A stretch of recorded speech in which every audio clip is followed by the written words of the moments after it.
Today we are visiting ReThink bags approximately 20 kilometers outside of Duiselsdorp. With me is project manager Mary Carr, and she will be giving us some inside information on the project, what's it about, how many beneficiaries is involved in the project, and also what are the challenges that is experienced by them as a project.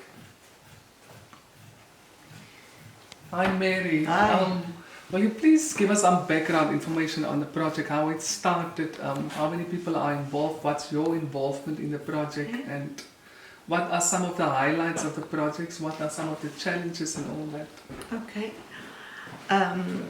I have had a passion for the plastic pollution for quite some time, and in June 2018 I decided that I needed to do something about it. So I started to make reusable shopping bags out of reject parachute material and putting pretty pockets on it.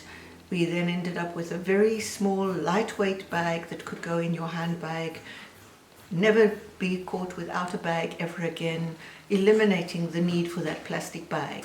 And so I realized I couldn't do it alone, nor did I have enough sewing machines.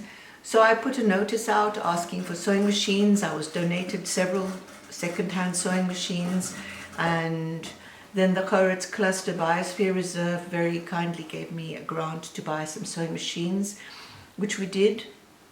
And we were able to bring 4 ladies into the project. Some could sew, some had no idea, so it's been a journey. Some have stayed and some have gone.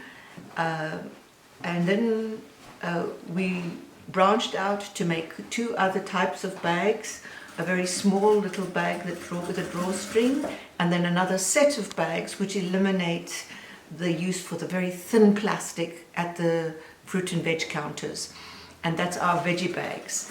And in that you get 5 bags, and again eliminating the need for that plastic. And by the way, it is not recyclable, even if they tell you it is. So that's where we were to about December of this past year. And then we realized that the home sewing machines could not cope with the volumes of work that we were doing, nor could we manage with the small amounts of fabric we were able to buy. So we applied for a grant from the greater Breede Catchment management, and were successful. And that grant has enabled us to buy 4 industrial sewing machines and to have another one overhauled, as well as buying some other equipment like cupboards and also material. And we now have a fair amount of material to keep us going, which is wonderful. And we've been able to produce some very, very nice work, and I'm very proud of how far we've come in this short period of time. The challenges is running capital, since apart from the sewing machines and the material, everything else is self-funded. And as you know, diesel and all of those other hidden expenses add up very, very quickly. This has led to us having to draw back slightly on what we're doing, and we are not now just manufacturing without an end. We are now manufacturing specific to orders. And since June this year, I have been on a very serious marketing mission, and with quite a lot of success, to car manufacturers, to hotels, etc. And Ocean Basket in Pretoria is behind us, and there are 2 Ocean Baskets that order regularly from us. There's another 3 that are on the cards to come along, and so that will also produce us ongoing sales. And I think that perhaps is our biggest challenge, to get that rolling over, sufficient number of sales for everybody, including myself, to have an income. At the moment, everyone is paid for the work they do, but there's nothing left to to service my needs or to build the business.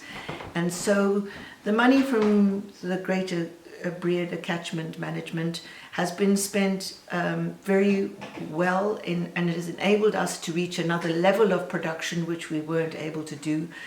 The girls will tell you, once you've sewed on one of those industrial machines, you never want to go back to something like this, no matter how fancy it is. It's like a Mini and a Rolls Royce. It's just fantastic. And for that we are extremely grateful. And we will do our best to keep you updated with our successes and our challenges. One of the challenges we also have is that the distances, we are separated from one another. It's 35 kilometers to the one lady in Breede-Gouritz. It's 45 kilometers to the other ladies in town, and that really is a challenge.